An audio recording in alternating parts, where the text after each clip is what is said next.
নিজের সম্পদ আমরা নষ্ট করলাম। আমরা জাতি হিসাবে আর কখন একটু সভ্য জাতি হব আমাকে বলে? এখনো কি সময় হয় নাই? আমরা দুইবার স্বাধীনতা লাভ করেছি, একবার ব্রিটিশদের হাত থেকে, একবার পাকিস্তানের হাত থেকে। তো আপনি খালি কয়েকদিন পর স্বাধীন হবেন আর এই অবস্থায় থেকে যাব? আমরা কল্পনা করতে পারি না যে আমরা আমাদের প্রবাসীদের কাছে কতটুকু ঋণী। যদি আমাদের প্রবাসীরা না থাকতেন, বাংলাদেশের মানুষের জন্য খাওয়া দাওয়া মুশকিল হয়ে যেত। এবং বিশ্বাস করেন, আমি দুনিয়া দেখা মানুষ।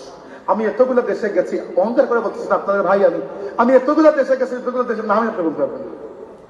অতগুলো দেশে আমি গেছি এবং বাংলাদেশিদেরকে দেখেছি, এবং বিশ্বাস করেন তারা আমাদের চাইতে, আমরা দেশে যেরকম থাকি তার চেয়ে বহুগুণ কষ্ট করে টাকা পয়সা ইনকাম করে।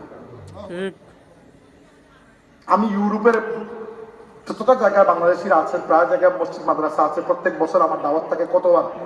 আপনারা অনলাইনে আমাকে দেখতে পাবেন, আমি ফ্রান্স, ইতালি, স্পেন এইগুলোতে প্রায় যাই।